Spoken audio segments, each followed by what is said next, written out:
goodness, everybody. Welcome to another fabulous episode of Local Queen, where we celebrate hometown sheroes. And this week, I am in gorgeous. If you see that view behind me, that is not a backdrop, as you can see from the reflection. Yeah. See, this is actually a ring light, but I said we're going to say, it's just the top of the Lifesaver building across the street. We're in New York City, center of the universe. And I'm very excited to have this special guest on with me this week. We met a few years ago when we did a gig together at the what the house is called. I think it wasn't the one around the corner. It's Ludlow House, right?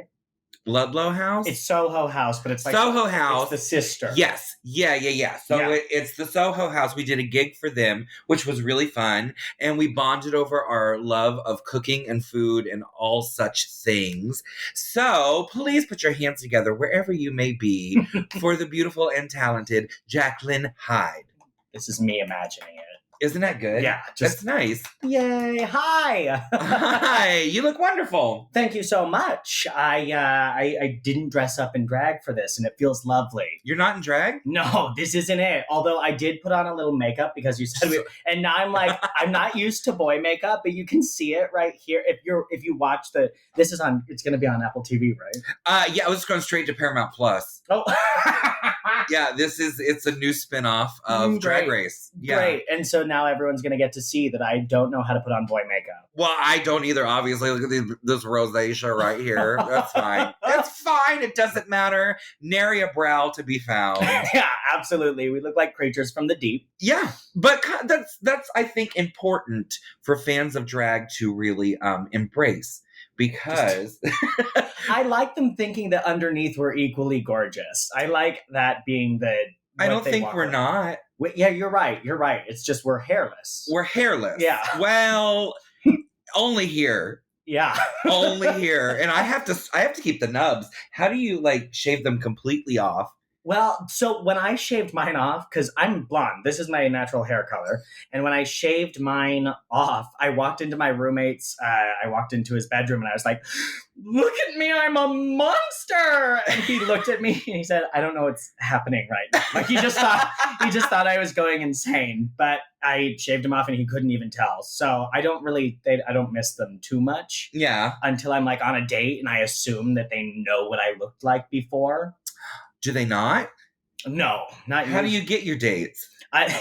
Usually, lately, God, it's been so long. Who knows?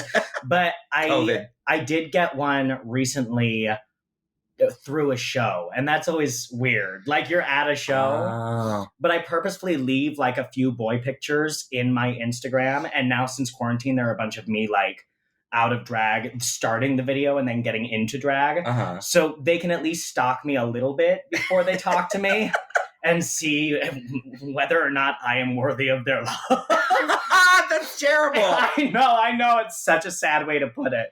But at least they know sometimes what they're getting into. But I also feel like because your hair is so light, unless you really go up and look, maybe you just have light eyebrows. Well, yeah, exactly. But also, I realized after shaving them that, when I move because I don't have Botox, I don't. I had it one time. I hated it. Really? Hated it. Well, because, I also feel like the faces are part of the joke sometimes. Yeah, well, it's just, how do you lip sync a song and really kind of tell a story when you're not able to use, all of your facial muscles?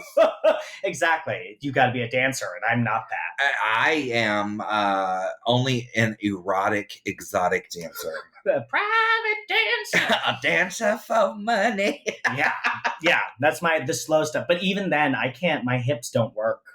I don't know what it is. My hips do lie. They give it to them? No, they lie. They're like, oh, yeah, you can do this. Oh, yeah, you look sexy. Keep doing it. And then I see a video that I've been tagged in, and it looks like I just have to pee.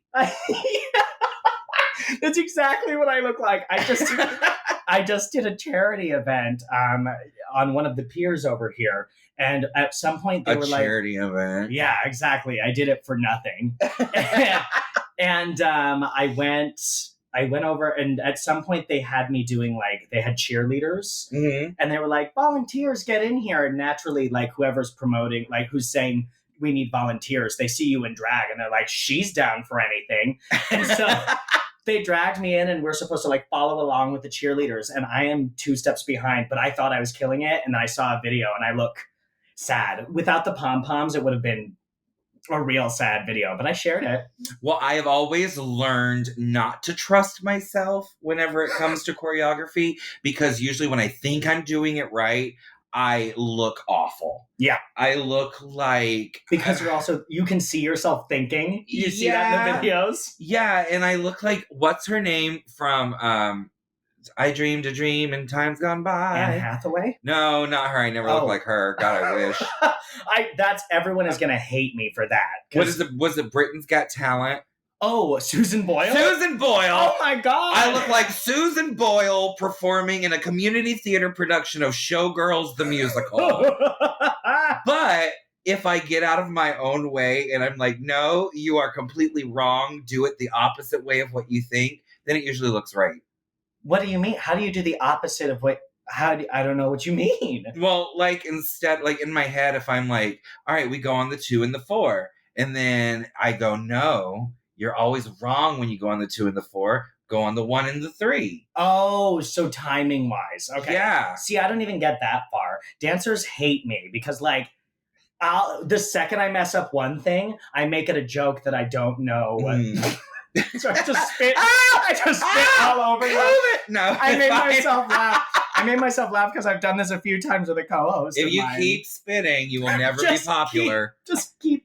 Oh, if I keep spitting, I thought you said keep spinning, which is you should spin. How I dance. It's just me too. Now I can spin like nobody's business and not get dizzy either. Girl, I could run a spin class. well, maybe without. Well, it's a stationary bike. Yeah, exactly. It's not as dangerous. There's not so much coordination when it's stuck that way. I love that we are 7 minutes into this podcast and we are not talking about anything in particular. You know what? I think now's a good time to introduce you to our dozens of fans out here. Did we say my name? I did introduce you, but I would like you to introduce yourself to all of my friends out here and tell them just like a brief overview of who you are as a queen. Okay, awesome. I'm Jacklynn Hyde. I'm a New York City comedy queen and host. I'm a theater queen and a cooking queen, very much like you. I remember... Yeah, look at us. You can't even tell us apart. Yeah, exactly. Twins. I'm going to have to put our names at the bottom over here. Just to make sure that people can tell who's who. Yeah. Absolutely. Mm-hmm. I remember when we met, I actually was singing a song that you do all the time, but I didn't know that you do it, and I was so nervous after that. I don't even think I got the words. So I think what you're saying is you don't follow my work. No, this was like what, 4 years ago? 3, 7, 9. I don't know. We're in the middle of a pandemic. Basically, time stops. If we had to I'm just gonna say I aspire to be Ginger Minge. And now that's gonna go in. Yeah, I know how to get my airtime. I perspire to be Ginger Minge. Oh my God, me too right now. Are you a sweater? Yes, it's so hot right now, is it not? I apologize. We were at this beautiful hotel here that they provided for us. I wish I could give you the full tour. Maybe we'll take some phone video and post it later. But it's a cute room. But with the bathroom, the bathtub is on the other side of like a window of the bed, which is on the floor. And it's just like a McDonald's drive-up window. So I don't know what clientele this hotel caters to. You've only been here like an hour, right? Nobody's had a chance to bathe or... No, not yet. Well, we try not to, you know? Yeah, you keep the musk. Well, yeah. Well, during a pandemic, that is the most natural propellant for people to come running towards you. Keeps everyone 6 feet away. Yeah. Yeah, exactly. I got it. And in that window to that bed, that is less than 6 inches away. Yeah, but at least they have Yeah. They're really close. It's nice. What they've done with the little space they have, really impressive. Yes, what she has done with the art. Speaking of the art, okay, so we met at the Soho House. You were performing a song that I did. What song was that? It was I Am What I Am. I Am What I Am. It was a Pride event, right? Yes, it was for youth pride. was World Pride. World Pride. It was World Pride. What was that? 2 years ago then? Mary, I told you. But I have a photo from that day, which I actually have taken down from the internet because even though I liked having a photo with you on my Instagram, I remember the day I walked in, I saw you for the first time. I was really nervous about it. And I walked in and you were like, wow, you're gorgeous. And now I look back at the photo and I was not. I think you were. I'll show you the photo before I leave. And I did not. I was also in I don't even think I was padded that day. Go and check my story as soon as you're done listening to this. We will post the photo. Yeah. And it'll be, I'm in this neon yellow thing with a very hard, it's not really a hard front, but since the lace was not that clean, it looked like a hard front. It was more of a skin front. Yeah, it was rough. And so now that photo I've taken down. I'll post it actually after this happens. Just to see if absolutely. See it. I think you should. And we'll go ahead and post it on my story so you can all see it and sound off in your comments. I still think that you were gorgeous. Well, thank you. I like to think that I've improved, but every time I see that photo, I'm like, wow, she was so nice to me. Well, but I also feel like, if you feel like you've made it to the point where you don't need to improve, then hang up the heels, girl, because it's done. Right. I mean, yeah, it's always a journey. I feel like growing. I look completely different than I did then. Than 2 years ago? Yeah. I feel like my makeup has changed so much. My style has changed so much. I mean, that's just kind of what drag is. I recently have been watching you with, oh God, she's going to hate me for not knowing this.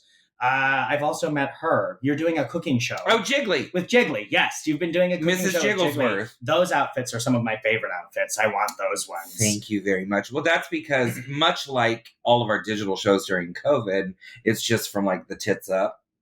Oh my God, that was the best part of quarantine. I was doing all online shows and I didn't have to tuck ever. Yeah. And then when we came back, I was like, are we sure? It doesn't seem safe outside yet. Everybody stay indoors. I think I was the only person who liked it. I remember, when I did phone on All-Star 6, well, it was the first time where... That was a good one. Thank you. I appreciate it. It was the first time where I had been asked to do a full-blown performance from head to toe since quarantine started. So, once you are used to kind of doing from the nipples up into a camera for so long, you kind of lose the stamina. Yeah. And the ankle strength. You mean you can't breathe? I couldn't breathe. Okay, so here you go. Here's the real tea. I had a full-blown asthma attack. On stage in that number? As soon as I hobbled backstage, I was like, I'm not going to... She just gave me $30,000. I'm going to not let RuPaul see me collapse. I made it down the stairs, and I was like, somebody give me my inhaler. Oh, my God. I really want to go back and watch it and now see that through that lens. Are you allowed to tell people? Yeah, I don't care. But you can actually see it at the end of the performance when she's announces that I won. I'm like... We're also going to post that clip on the story, so go and look for that. Everyone's going to think you're just really excited that you, which I'm sure you were. So it's not even a lie, but you also couldn't breathe. Yeah, but I was sitting there going, oh, I wonder how quickly they're going to give me that $30,000 in case I have to go to the hospital and pay some bills. They'll be like, you'll be allowed to come back next season, and they'll pull Eureka. Honestly, get injured. That's the best way. Well, I said to Eureka, I was like, bitch, you're onto something here. You should come back every year, make it as far as you want, and then injure yourself so you just keep coming back. Bring a bottle of water and pour it on the ground. Be like, oh, I've slipped. Oh, no. See you guys next season. Right into the camera. See you guys next season. They have to send me home. So, speaking of home, your home is New York City. Yes. But where are you from? Are you from here? No, I've been here. Actually, we're coming up on, I want to say 8 years now in New York City. But I come from Arizona. Oh, wow. What part? It's a small town. It's called Kingman.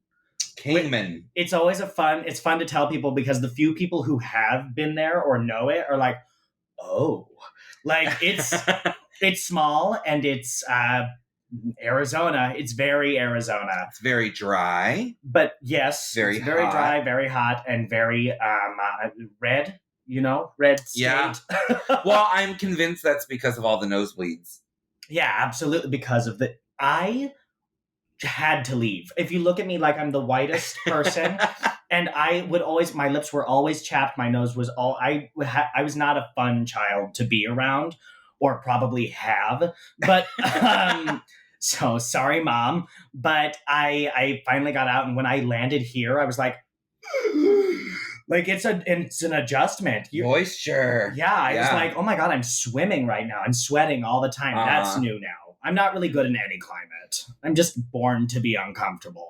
I'm born to be indoors. Yeah, exactly. Where the AC is. I was just having a conversation about that with somebody on the phone, and they were like, "Oh, I have this vitamin D deficiency, which makes no sense because I literally live in Los Angeles, California. Right, where it's beautiful all the time. Yeah, and I was like, well, I actually, now that you mentioned it, like I had a vitamin D deficiency years back, and I live in Orlando, Florida, where it's supposed to be like where you're supposed to get the most sunshine and vitamin D.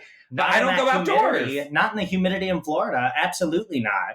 What are the like symptoms of vitamin D deficiency? Because I've never checked myself. I don't know, but we can Google it. Here, hold on. I'm going to Google it. Here, you can go outside without even seeing the sun. Well, that's lovely. Yeah, exactly. I love it. So when did you move here? Like what age? I was 18. I was 18. 18. I moved here when I was 18. Wait, you're in Texas. No, I'm in Orlando. I get around, is what I'm saying. I was going to say, where did you buy? You bought a house. I bought a house in Orlando. I, for some reason, thought you lived in Texas, but wonderful. You were just in Texas. I was just in Texas. That's why I got confused. Yeah, you move around a lot. I do. Well, no, man, I've lived in Florida 99% of my life. Oh, okay. But I moved here when I was 18 because I was a musical theater baby too. Where did you go to school here? No, I did not.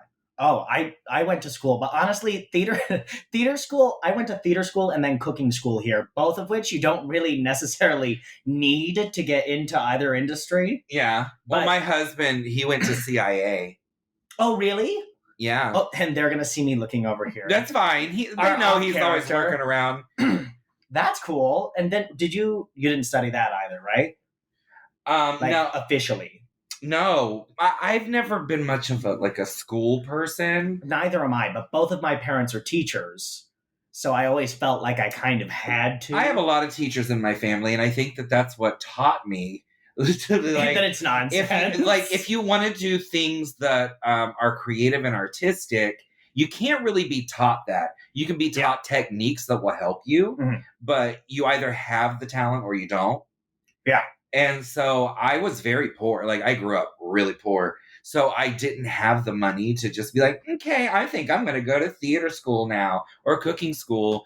And I didn't have the money. I'm not saying that you did. No, I'm not saying that you did. You made the right choice. I'm still in debt. But the good thing about being the youngest of four was that I had seen both of my brothers and my sister, they're like 10 years older than me. So I had seen them go off to college and take out all these student loans and do all these things. And hate it. And then they are just like drowning in that debt. Mm-hmm. And I was like, I don't necessarily want to do that. I had wanted to become a teacher. So of course I would have had to go to school if I wanted to be a teacher. Yeah. But once I decided to really just kind of pursue theater or something artistic like that, I was like, I'm just going to dive head first into it. Do your siblings have like people jobs? My sister has been a special education teacher. Oh, that's a good course. Yeah, she's really good at it. I make fun of my sister a lot, but she's one of the best teachers I've ever met. She's been doing that for 28 years. Mm-hmm. And I used to be her teacher's assistant years ago when I was trying to figure out if that's what I wanted to do. And then I was like, no, these kids, they're fucking mean. They're mean kids. And they know more shit than I do. I can't be a part of it. I love them and I can't wait to have my own. But I was like, I don't know that that's necessarily the environment for me. And then my brothers are both military.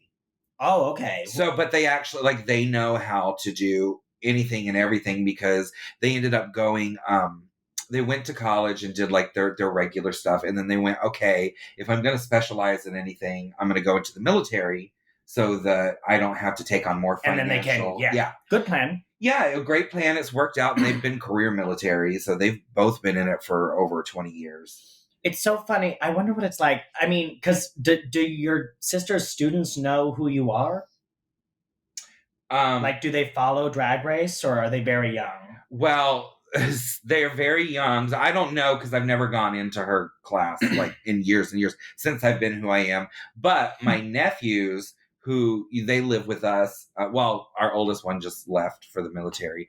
But the youngest one, of course, Drag Race being as popular, as much of a cultural phenomenon as it's become, they are very proud of that.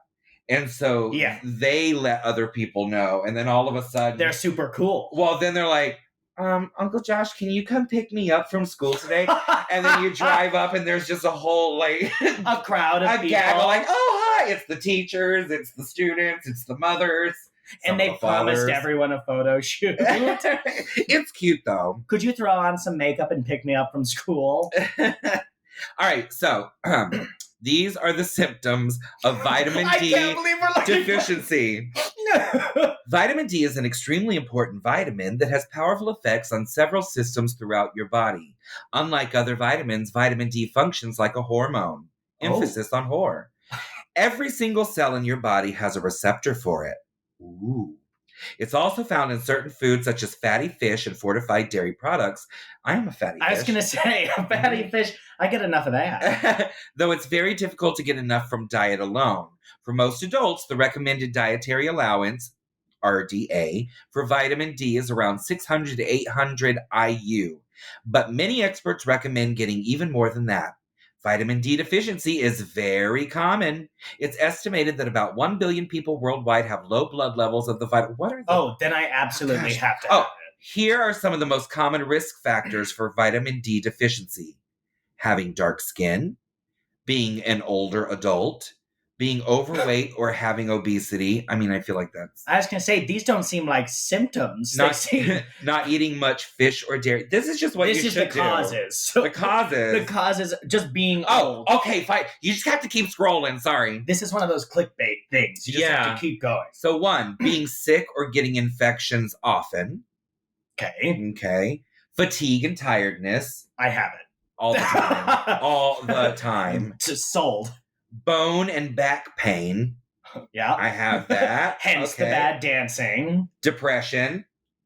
I don't want to talk about it. I'm not legally allowed to talk about it. Impaired wound healing. Also, if you cut yourself, it takes longer for it to heal. I don't know. I feel like I'd have to go outside and do something to get cut. Bone loss. How do you lose bones? I don't know. I haven't had a forearm in like a week. Hair loss. Oh, well, that's... I've got plenty. Yeah, I'm fine. That's... Oh, my God. I'm going to get that. What is that stuff? The pill? Hims? Hims? Yeah, the one that, like, replenishes hair. Isn't that Rogaine? Yeah, I'll do that, too. I'll do all of them. I don't know. Muscle pain. I don't have any muscles, so that's fine. Great, yeah. And, this is the bottom line. Vitamin D deficiency is incredibly common and most people are unaware of it. That's because the symptoms are often subtle and nonspecific, meaning that it's hard to know if they're caused by low vitamin D levels or other factors. All right, so what we're saying... I was going to say, it basically just sounds like being an adult is having vitamin D deficiency. This is just a call to action for all of you to get as much D as possible. Go out and get the D. Get the D. So I want to talk to you a little bit. So you came here 8 years ago, you said? Yeah. And were you already doing drag at that point? Or... No, I went to school for theater, and I was very determined I was going to be a theater person. That's pretty much as specific as my goals were. As I was like, there will be theater. It will be, and technically here I am. I'm doing it. Yeah. But that was all I had. It wasn't until 2 years later I saw my drag mother do a show. I was 20 at the time. She didn't know, and I'm making that clear to everyone. I snuck in. I snuck in. It was in one of the borough bars, so they didn't card me. And I had this fun trick when I would go into bars. I would order a dirty gin martini because nobody cards someone who orders a dirty gin martini. Yeah, they just assume you're like an 80-year-old woman. So then I saw my drag mother, Sutton Lee Seymour, who I believe you also know. Who I knew from theater before either one of us ever even knew what drag was. So you were doing, that's right. And you did you do the cruises as well, or? No. Actually, so we met years and years ago on AOL, the AIM, on the I Instant think she Messenger. told me that. Yeah, because we were both obsessed with Little Shop of Horrors. Of course, Sutton Lee Seymour. Yes. And so we were both like constantly working on different productions of Little Shop of Horrors and always like comparing and contrasting notes and sending videos and pictures and programs. So we were basically like very show specific pen pals. It's like you didn't talk unless you were in a Little Shop of Horrors production, which it seemed was apparently happening all the time. All the time. Because it happened in every school, in every community theater, every regional theater, everything. And I've done that show more than any show in my entire life. How many times? What's like an estimate of how many times you've done Little Shop? And also, who were you? I've been Seymour. I was Seymour 5 times. Okay. Which was fun. I really want to be Audrey. I've been the voice of the plan a couple times. Okay. I've puppeteered the plan a couple times. So, I mean, that sounds like a lot of fun to me. It is not. No? Not when you're 5'3" and can barely reach like up into the plant to make it do this. Because it's huge. Like it's better in the first little part of the show. Yeah, when it's just like... And then once it gets big, you're like, it's outgrown me. I'm like, I can't. I'm tired. Maybe I have vitamin D deficiency. Well, in the puppet, absolutely. Those are the seasons of vitamin D deficiency. Right. But we were also obsessed like with the movie, the musical movie, the original movie. I win the pre-Broadway tryout with Alice Ripley and Hunter Foster. I've not seen this, so I'm not going to pretend. No, you don't have to. But it was quite the scandal, really. It started down at the Actors Playhouse in Coral Gables, Florida. And it was Hunter Foster, Alice Ripley was Audrey, Billy Porter was Audrey too. Oh. Connie Grappo, who was the original assistant director on the original off-Broadway production, who was also married to Lee Wilkoff, who was the original Seymour off-Broadway. She directed it. Yeah, she directed it. It was a great production, but there was some kind of like weird shit happening behind the scenes, and they canceled it when it was in Miami. Weird shit. Yeah, I don't know what happened. They were just like, no more. There was drama, and it was a great production. I drove, it's like 5 hours from my house, drove down there to see it and back like 4 or 5 times during the run. And I would always like report back to, I wonder to Sutton Seymour. In my mind, I'm like, who had the showmance? I don't know. But they fired the entire cast. Oh. So you saw Sutton Lee Seymour. Yes. Here in New York City. Yes. And then she invited me to do she had a debutante show at the time, which is just, she would bring people in, anyone who wanted to start for the first time. Mm-hmm. And that video is out there. I just wore like a basic black dress. There was no padding, no doing none. I didn't do drag really, but I went up on stage and I sang. Well, actually, she invited me to do it at a local bar called Barracuda. And I love Barracuda. I scouted out the location and I went in there, and I was 20 at the time. And I walked in and immediately the bartender was like, "Can I see your card?" And and I said, "Oh no, I lost it." I was like, "Oh no, I don't know. I left it at home." And he was like, "Okay, well, I can't serve you." And so then I had to go and tell Sutton that I had lost my ID, and she let me go to that local bar where she was performing and do a number there. Oh, that's sweet. What bar was that? That was Albatross. It's out in Queens. Okay. So that was your first drag number. Yes. What was it? It's called Pour Me a Man. It's from a show called it's from Miss Gulch. Miss Gulch Returns, which is a Fred Barton show. I know that show. I've never read it, seen it, heard it, but I remember reading the articles on Broadway World. I don't think you can read it, see it, hear it. I don't think the script is out there because I tried to get the rights recently because I still do that number. I love that number. And now I've incorporated now as Pour Me a Man and I Take a Shot. So that it doesn't come out often now because I can't. It's 6 verses. You can't take 6 shots in a number unless it's your last number and you've got a car called. Well, and then the last shot has to be of insulin. Yeah, exactly. Especially when I'm doing Fireball. Yeah. Yeah. I'm not going to live long, but I'm here for a good time. So you break into this show. Yeah. You do Pour Me a Man. Yep. From Miss Gulch Returns. Yes. Rise Again. Yeah. Miss Gulch is on her bike. Something. Spin class. And it goes over well? Yeah, it went really well. And I had friends supporting me, but also Albatross is such a supportive bar, especially for new queens. And at that point, I then started working at Albatross as a bartender. And then something happened, somebody left, or I don't know what happened. I can't remember who was even there before me. And the owner turns to me and he's like, I don't know who we're going to get to do, who's going to take over the spot. It was a Monday karaoke. And I, being a brand new drag queen, you know the energy of brand new drag queens where it's like, well, obviously, why didn't you think of me? Like, I will be your star. I have a shake and go in my bag. Yeah, I have one wig, and it was like a curly blonde Marilyn, because that's everybody's first drag wig. Either that or like the long straight thing that has no... Mine was a black, like Dora the Explorer kind of bob with the attached headband.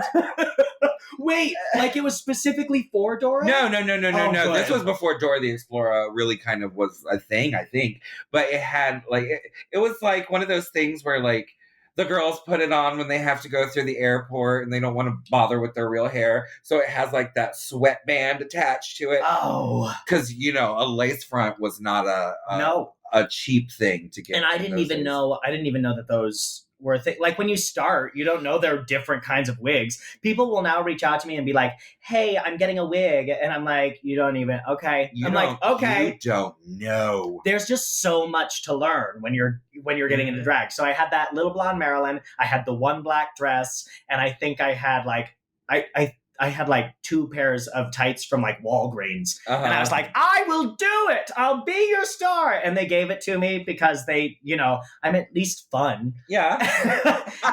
And then slowly I got better at it. But even then it was 2 years of me still looking rough. And then I guested at a bunch of stuff in Manhattan and slowly just jumped in.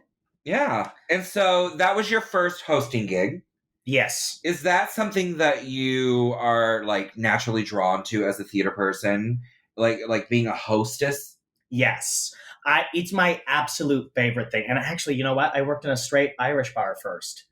Oh. I forgot. I ended up coming to someone from that booked me for it was the middle of nowhere. It was like on 30th. It's called, I can't remember what it's called. The Crooked Knife. Hosted there. Then ended up because I had 2 dresses at that point. Oh. Then I worked at the the Monday karaoke. But sorry, what was your question? I had to correct that. And being a hostess. Yeah. Because I will say that like hostessing is probably what I am best at. Mm-hmm. It's what I'm most comfortable doing. And it's something that I feel like I offer that's different than most people. And a lot of girls, they can't host. You hand them a microphone and they clam up. They don't know what to say. Yeah. It's really, and it's also so crazy to me because I see girls and that's something that I have to say to myself all the time is like, this is a skill too. Mm-hmm. Because you'll see those dancers who can like hit it. And I look at them and I'm like, I want to be you. Uh-huh. And then you see them on a mic afterwards and they like start to they look at you like with panic in their eyes and you're like, oh yeah, okay, I'll do this. I can do this part. Even though it's the same bitch that's running her mouth and making everybody bust up backstage. Right. But then when they get on stage, it's a totally different, I don't know what that is, but that's definitely my favorite part of drag. But I also, on the flip side of that, I have no problem dancing around backstage and pretending like I know how to kickball change and do all that kind of shit. Or at least But you put me on stage and I'm like, this has to be perfect. And that's the same thing is you're like, this isn't what I excel at. And I think it has to be perfect. Yeah, absolutely. Whereas like hosting, you'd mess up all the time, but it's like, as long as you're not stopping, that's really the talent. Yeah. You have to suck the air out of the room, basically. Exactly. Which is not great. I've realized that now that I've been doing, because actually today, oh my gosh, today is 6 years in drag. Look at that! Yeah. I mean, by the time you see this, it will have been like a month ago. But send her some flowers anyway. Yeah. She deserves them. So today is my 6 years in drag, and now that I've been doing it for so long, I suck the air out of the room when I'm not in drag. You know, I'll go on dates and hey, realize, girl. Hey, honey. Right, I've been talking for like 20 minutes. I'll be like, what do you do? Or what's your name? Are you who I'm supposed to meet? I walk in and I'm talking to like the host at the restaurant for 20 minutes. Oh, you think you're a hostess? Let me show you how it's done. Yeah, I'm not great at turning it off now. Yeah, but I don't think that that's a detriment. No, at it's all. fine. Everybody loves somebody who can keep the conversation moving. I had over quarantine, we were watching Drag Race like on a Zoom. Okay. And so it was me and like 6 other friends, and I would be talking incessantly, and I'd always get really self-conscious about it, but then I'd stop, and when I stopped, there was nothing. Just crickets. Yeah. And I'd be like, then I'd start talking again because it's not what we're here for. Yeah. So then I'd start going again, and I have to try to like stay on the line. It's a tough balance. It's like every gig you do is different.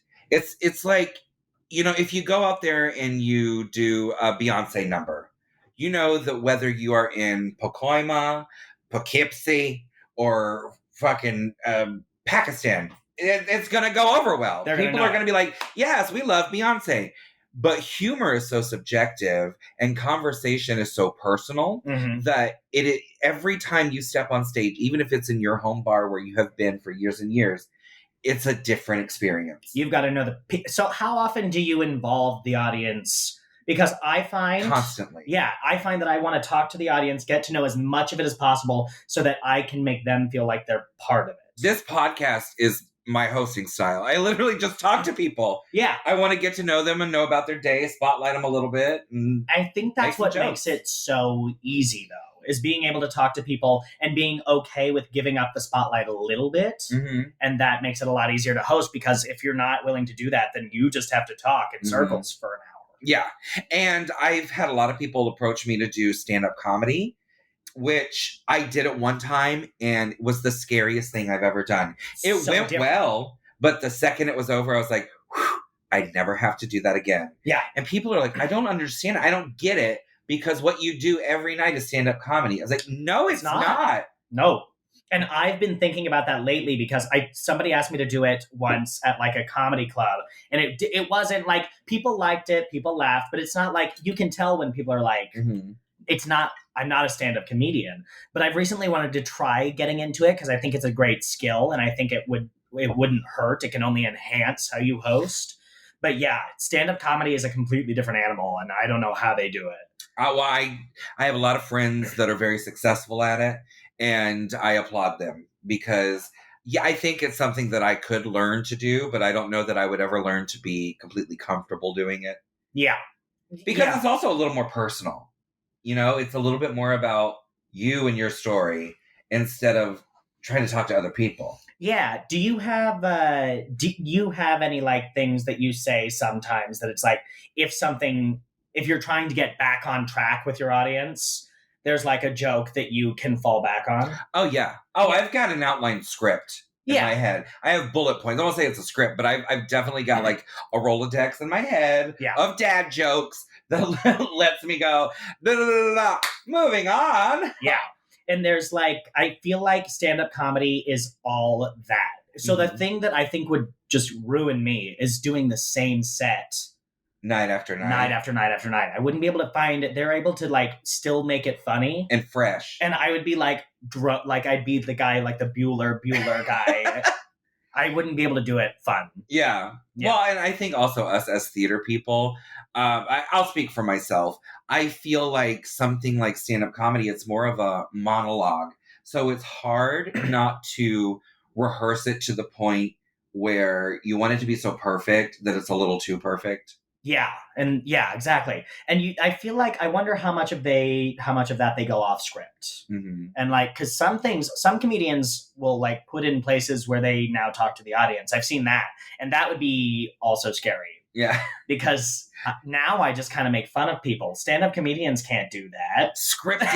Scripted impromptu breaks. Yeah, right. It's like somewhere in the middle, and I don't know. I'm just like, all of it needs to be ridiculous, otherwise I can't do it. And also, I need a musical number.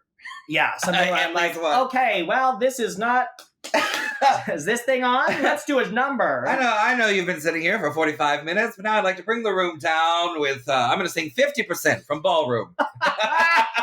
And that's half the time what it is. This is the next thing I have up next is like, oh, we're doing a ballad? Great. Great. Now they know why they're quiet. So, getting back on track, I want to know, like, so New York City is known, obviously, as a giant melting pot. Everybody in the world wants to come here. They do come here. Everybody intermingles. What is the drag scene like? Oh, it's competitive. Is it? Oh my gosh, yeah. It's it's right now it's so crazy that like even there are like 4 bars opening up for drag, and it's still like there are too many queens to still have everybody be booked and doing something. So I'm really lucky to have the shows that I have right now. I work like 5 or 6 shows a week, and that's exhausting, but like it's, you can't help but be like so grateful for that. Yeah. But it's crazy. And it's also, again, it's one of those things where you have to walk around and you have to tell yourself what you do is valuable. Other people have different talents, because here it's not all I've never really seen drag from other places, but usually like a place tends to develop a talent that they present in drag, and like locally I always say drag is a regional sport. Yeah. Everywhere you go, they play the game a little bit differently. Exactly. And so here you see all of it, because people will tend to come from that place, bring it here, and then everyone sees it and everyone takes things that they like from it, or it gets beaten out of them, the things that people don't like about it. And so you see a lot of it here, and you have to tell yourself, what I do is also valuable. There are things that I do that other people can't do, and then you just have to respect. And I think it's really hard for people, because it can be a very catty scene here. It can be a very judgy scene here sometimes. But I think people just have to like take a step back and be like, everyone's got their own way. I just did a show in Brooklyn. They hate me. In Brooklyn? Oh my gosh, they hate me. Why? Well, what did Thorgy Thor do? No, Thorgy. And Thorgy is so crazy to me, because there are some queens in Brooklyn who are very like not your typical Brooklyn queens, but they still do really well down there. Thorgy being one, and she's amazing. But even then, she has her like quirks and stuff. Most of the time in Brooklyn, I've noticed it's like, just the wig styles are different. All of that is crazy. I was in the place and somebody was like, you can tell who the Brooklyn queens are and who the Manhattan queens are in here. And It was like a little bit of shade. And I always get so nervous when I go to Brooklyn, because I'm just not what they're there for. So you've got to find your niche, you've got to find your market, and then you've got to do your job. Do you find yourself trying to adapt who you are when you go to different places that have a different expectation? Sometimes. Yes. But I'm also, it's because of that reading the room thing. I'm not good at like sending my numbers ahead of time, because me either. I always want to get to a venue, see the people, yes, and be like, no, because then I'll send one at this charity event. I sent them 3 numbers, and right before I went on, I was like, can I change everything? Everything? Yeah, I like to think that I have at least a Rolodex that I don't have to change like myself as a person for a gig. Yeah. But like I do try to cater to my audiences a little more. Yeah. Well, like I was just in Houston, and it's weird when you go out on a tour, because you can only bring so many things. Yes. And you have to prepare these numbers and these costumes and these wigs that you can travel with that have to be adaptable. And you're playing in all these different markets. Yeah. So, like, I just released that country album. I'm out there singing this country song, And I'm like, oh my gosh, it kills one night, and you're like, okay, I'm here tonight, and everybody's dancing. There's a big Latin flavor here, so I feel like I should this be is not doing something a little more high energy. So I'm the same one. I'm like, okay, if I maybe take the sleeves off of this dress, I can just tack them back on, and then I can pull it up a little bit, and then I can do Tina Turner or Beyonce or any kind of Lizzo, whatever. That's a sport in its own. And how often are you like, is it very, I don't know how the tours work. Is it just very like strict? I imagine they have to, because it's usually with a lot of girls, right? Yeah. So there's probably a little less flexibility in that situation. Yeah, and I will say almost all of the promoters, they want the music in advance now, and it's not fun having to explain to them, because I over explain. I'm one of the people. I'm not just like, no, I'll give it to you the day of. I'm like, I'll give it to you the day of because I want to feel out the room and I want to give you the best show possible, and I want your audience to really respond. But also, then that problem is you're like, not only am I going to give it to you the day of, I might give it to you like 10 seconds before I go on stage. I'm very lucky. I work with the DJ, DJ Gingy. He's my DJ like 3... Gingy? DJ Gingy, yeah. Oh. He's a little redheaded cub, I'm going to say. It's me. I didn't It's you. I didn't want it to come out this way, but I've been moonlighting.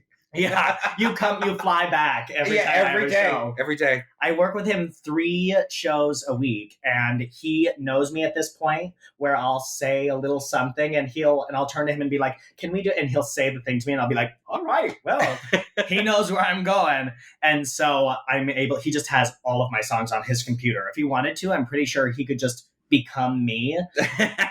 And people might not know the difference. Well, that's what my husband and I have going now is, he knows me a little bit better than I know myself when I'm tired. Yeah. So he'll be able to, I'll go to him, I'll be like, okay, I've been looking around the room and I think I should do it. He'll be like, you're doing this and this. I already figured it out. Like, yes, that's exactly what I wanted to do. It's good to have those people. Yeah. And that's what's so good also about like when you are at home, when you're in your own local scene, you've built this rapport with not only like the people that come and see you, but the people that work with you all the time. So there's this level of trust. Yeah. And you know that they're going to have your back and they're going to help you be as good as you can be. The best part about that, I'm sure it's a lot harder on a tour, but like also with, bartenders even get involved at shows where it's like the bartender knows that at this moment, either you're going to get up on the bar, or he has to hand you this prop, or there's like, it's so wonderful when you have sometimes bars just aren't that friendly. It's like sometimes the staff just isn't that staff, but I do work with a lot of staff people all over the city who just know what to do and seem to enjoy it. I love my home base is Hamburger Mary's in Orlando. I've been there for over a decade. I still haven't been at one of those. They're all very different because they're franchised. It's not really, it's a chain, but it's not a chain, like a corporate chain. So they're all a little bit different. I love working at all of them, but ours in Orlando, it's so funny because we did Broadway brunch for years. I started it with my friend, the Minx. We've both moved on at this point, but it's still going strong. It's won like all of these awards. It's this big thing, but the productions were huge in this tiny little restaurant. So it's always impressive what drag queens throw together. But we would have to choreograph with the servers and the hostesses about, and they, it's over 10 years at this point. Even today, you could go in and watch one of these shows. You're like, I did that. And they see you walking this way, so they'll take their fries and they'll spin the other way and keep walking. But it's so fun because it's like a loose choreo. Yeah, I mean, it's just like, girl, if you see us coming, you better duck. But they always put like a little flair to it. And there's one there, I'm going to give him a shout out because I'm sure he's listening. DJ Captain Kirk. He's been there for forever. He loves to be involved in the show. That's lovely. He is our own Lucille Ball.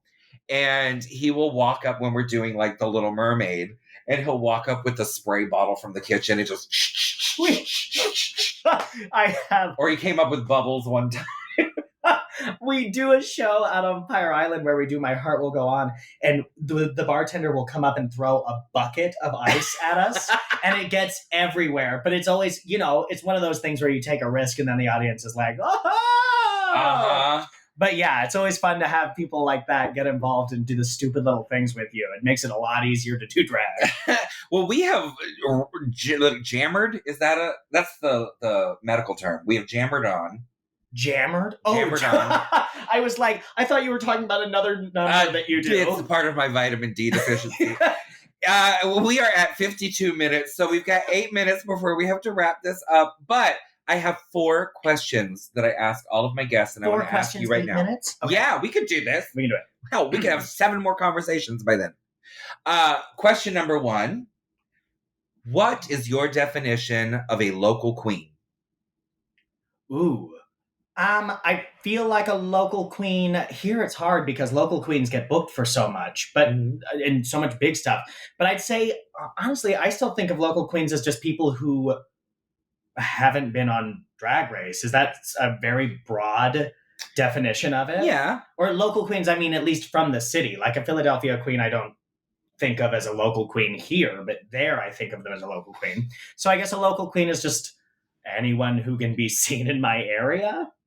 Okay. It's such a broad, I mean, it's broad, but there's so many different types of drag. That's why I asked that question, because I get different answers every time, and I think they're all very valid. Yeah, because I also don't even think, I suppose I do tend to think of it as someone who is also paid to be in these situations, but now there are also so many tip spots out there that I know queens who don't yet have a show of their own, but I know them because they've been making the rounds, and I consider them local queens. So now here's an interesting question that's not part of the 4, but you were talking about like the Brooklyn queens versus the Manhattan queens. Do you consider yourself like a Manhattan local queen, but definitely not like a Brooklyn local queen? Or is it all encompassing? Yeah, I can go out to Brooklyn and they have no idea who I am.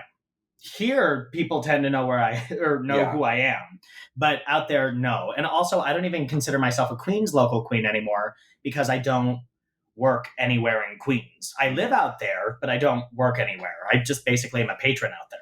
Huh. So it does get a little more localized, I guess, in my head. Okay. Question number 2. What is the worst performance you have ever given? Worst performance I've ever given? Oh, okay. I feel like there was, you know what? We just had, I have a few that I can't remember. And that's why I have been sober for 2 years. Yeah. It gets a little overwhelming. Yeah. We're always in bars. I actually just recently had one that I am not proud of, but apparently I laid on the ground and sang live a song because I couldn't stand up anymore. Like, I think I was sitting on the edge of the stage, and then at some point I was like, nah, I gotta lie down. And then I went down and continued You went from Judy to Liza. Yes. Yeah. And I did that. And it's always like, at least people were entertained by it. But in my mind, the worst possible thing that I could have done. And I don't even know what the song was. Yeah, well, neither did they. Yeah, I'm sure. They were like, "Oh, if you were that far gone, I'm sure it was." And it was probably like, once I have a few shots, I'm like, I'm gonna do the shot song. That's a good one. So I probably did "Pour Me a Man," my first number and my last number. All right. Question number 3: What is the best performance you've ever given? Something that you are incredibly proud of. Ooh, okay. You know, I think it is now. I actually recently revived it, and and there are so many. I'm probably forgetting a dozen right now because I just do enough. So many great things. Well, yeah, no, I mean, I do so many shows where you kind of, the shows give you an energy, and it's not just one specific number or anything. But this last Pride, we had just gotten off of quarantine. We were finally allowed back in places, and I think we were at this point allowed to not wear masks on stage. And I Am What I Am in, yeah, I know, yeah. Oh. Are you familiar? I've heard of it once or twice. I did I Am What I Am, and I was in this beautiful Florence Dali dress, and it was like the big Victorian hips, gorgeous and all rainbow. And it was the first time that my brunch, I do a local brunch Saturdays and Sundays, and it was the first time that we'd sold out the downstairs and the upstairs. So it was kind of like my own. Like a big moment. And it was I Am What I Am, and money started raining from the ceiling with it. And that's the one I'm thinking of right now. That was really fun. Well, my most proud moment is also I Am What I Am. Is it? It is. It's such a I've heard it a dozen times. I've sung it a dozen times. Every time I do it, especially when you have the right crowd. And on Pride, it's always the right Always crowd. the right crowd. And when you do that one, it's just, it hits you the same way as the first time you heard it. And it's... Yeah, because the message is so true. It was true 30 years ago. It's true today. Mm-hmm.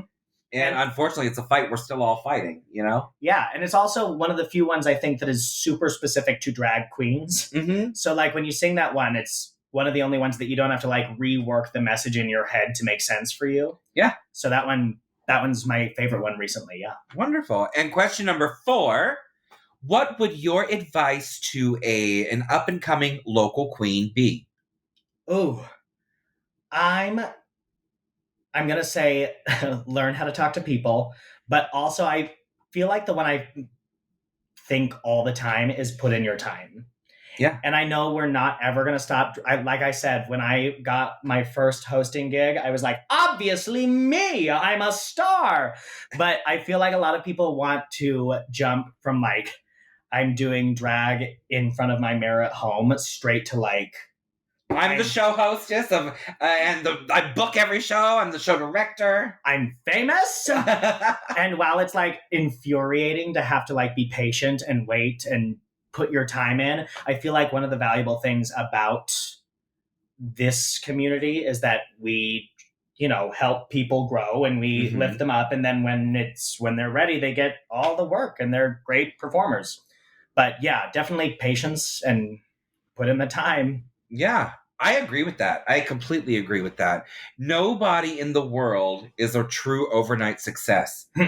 Everybody that you see that it seems like they come out of nowhere and take off and now they're megastars, they've been putting in the work for years and years. Absolutely. Doing free stuff, even showing up and just to be seen. Exactly. And I just feel like some people don't realize that. I think people see, it's hard, especially with like social media and everything. It's hard to look at other people succeeding like that and feel like you shouldn't already be there. Yeah. There's 2 that I really kind of recall watching in real time. Adele, because I was obsessed with her first album, and I used to do like Right as Rain and all that kind of stuff. Yeah. And every time I would perform it, everybody would be like, what is that? Who is that? Like, oh, it's Adele. She's a British singer. She's incredible. She's going to be huge. Lizzo. Nobody. Well, and she's my second one. She's your second one? So both of them, I have literally like watched I used to do their songs and nobody knew who they were. And then they get that one big break, that one moment, like for Adele, it was SNL. And like the next day, everybody on cast at Parliament House was doing Adele songs. Yeah. And the same thing with Lizzo. Like, she started to gain her traction, and then everybody was like, I'm the biggest Lizzo fan. I was like, Mary, I've been a Lizzo fan. It's also crazy they used phone for your season. Yeah. And that was one that she kind of, who else did it? The song is called, I don't know if I'm allowed to swear on this, but you can do whatever the fuck you want. Bitch, I'm a Cow. And it's Doja Cat. It's Doja Cat. And it's one of those things where it's like they do these songs that seem kind of silly or, ridiculous. And then suddenly they're like, out winning Grammys and their songs are a completely different style. But let me tell you, so this is a little diversion right here, but kind of in the same essence. I had this voice teacher when I was growing up. Her name was Navi Green. She was fantastic. She was 900 years old when I was like 12. So I'm sure she's probably passed on by now. God rest her soul. But she would always, when I was getting ready to go and audition for something. Sorry, the 900 years got me. It's been 84 years. She would make me sing Rubber Ducky for my auditions. Really? And I was like, I don't want to sing this. It's so embarrassing. It's so stupid. Every time I took her advice and I sang Rubber Ducky, I got either a callback or I got cast, because they were like, who thinks to sing that? Yeah. It's something that just sticks out. So you can't get it out of your head. Like, you can sit there and listen to 5 million renditions of the most beautiful songs you've ever heard, but the one that's going to play through your head is Rubber Ducky, you're the one. It's like, let's bring that person back. Let's see that person. Let's see what children's tune they give us this time. Exactly. Or are you capable of doing anything? Something else. Outside of the preschool sect. Yeah, exactly. I know we need to wrap this up right now. Yeah, so I guess, so the I'm thing having was so much fun. I am too. I want you to let all of our listeners know where they can find you and follow you. Ooh, yes. Okay. I'm on Instagram. I'm at JACKLYNN.HYDE. And that dot fills me with fear. I think they delete people when they have dots in the name now. Really? I think so, because they think they're like a website or something, like they're trying to promote. What if your name was Dot? Well, then, yeah, you would never have an Instagram. I don't know. I'm still worried that they're going to delete me. But I also We won't let it happen. I have a TikTok, but I've never posted a video. I have 36 followers. Ooh, you've made it. Yeah, I know. 36 followers on TikTok. I have no videos. I don't know. And what's your @ for that? I think it's just at Jacklynn Hyde. JACKLYNNHYDE. I want to look, but I think that's it. Also, nobody spells Jacklyn that way because I didn't know how to spell Jacklyn when I started. So, So if you just spell it JACKLYNNHYDE, you're probably going to get me. Wonderful. And what shows do you have throughout the city throughout the week? Whew. Okay, well, tonight would have been Broadway Mondays with Holly Box Springs. I love Holly Box Springs. I do too. I actually do 2 shows because Thursdays I do a show down at the Cauldron in the Financial District with Holly Box Springs. It's called Bombshells. Oh. We've also got Wednesdays at Toolbox. It's called Behind Bars because we're in a go-go cage. Oh, that's fun. Yeah. And then I sense a lot of he had it coming. Yes. He had it coming. And When You're Good to Mama. Yeah. And then Saturdays and Sundays, I do a brunch at Haswell Greens on 52nd and Broadway. And it's trivia on Saturdays, bingo on Sundays. And after bingo on Sundays, I go down to Playhouse and I do a show there in the Village. So you're a busy gal. Yeah, I'm spread out too. It's a lot of travel. I thought you said you hadn't had a date in a while. Busy and spread out. That's how I like it. And so you are single and ready to mingle. I am. Yeah, and what do you look for in a lover? Patience. Patience. Oh, so any up-and-coming local queen. Yeah, absolutely. Someone with patience. All right, well, you can send in all of your requests to us. I'd love to play matchmaker. We'll make this happen. Oh, I'm an ordained minister, so I'm trying to rustle up some business, some wedding business for myself. Absolutely. Yeah. I will have you. Would you do it? Sure. Okay, great. Yeah. If you set me up with someone, you get to officiate. Perfect. And I'll bake the cake. Oh, that's going to be a much cheaper wedding. Now, I do want to say we didn't get to touch on the food at all, but you had sent me a message, which I did not get until recently. Asking you during quarantine to do it. During quarantine. And so tell me just really quickly about that. Oh, yes. So during quarantine, it was actually the one that ended up taking off was the cooking show with Monet. I taught her how to make a sponge cake that looked like a sponge. I did remember that. And then I was doing this, I think it was called, what was it, Saturday Sweets? Yes. It was Saturday Sweets, and I had Sugar Cane, I had Dusty Ray Bottoms on there, and I was asking you, but it was hard. Once I had set the bar with Sugar Cane, I was like, it's hard to figure. I think Pissy Miles did it with me also. But it's hard to, once you set the bar that high, to keep finding guests that know who you are. But I would love to do one with you anytime. So what's the premise of it? It's basically you teach me to make your favorite sweets recipe. Like, we'll look it up, and if you don't know how to make it, I think I did banana bread with Dusty Ray Bottoms, sugar cane, we did some. Oh no, we did brownies. You did brownies. We did brownies with sugar cane. And then it was Pissy Miles, did the most complicated cookie with jam in it. It was like a shortbread cookie. It was called a queen something. And it was very complicated, but they were beautiful. They had a cherry in the middle. I had to go shopping in the middle of a pandemic. For cherries. They're still in my fridge. I just need to get rid of them. They never go bad, I think. No, they don't. I don't know. Because they're terrible for you. Give it a sniff. It's fine. But yeah, so if you've got a favorite thing, we can always make it. I make a version, you make a version, and then we just see how we like the differences. Okay, let's do this. All right, so follow up with us later, and we'll do a cooking thing. Yes, Saturday Sweets. We'll do it on a Saturday. And you can actually sound off right here and let us know exactly what you want us to cook. Ooh, I'm open to that. Okay. Any kind of dessert foods would be great. It'd be like a souffle. A souffle. I am Ginger Minge, and you can find me across all social media platforms. Just go to gingermingeonline.com. That's gingermingeonline.com, and all of that information is right there. And make sure you comment, like, subscribe, share, send to your friends, send to your enemies, send to your Nana, because I'm sure she has nothing better to do. Oh. And we'll see you next time on Local Queens, where we celebrate hometown sheroes. Mwah.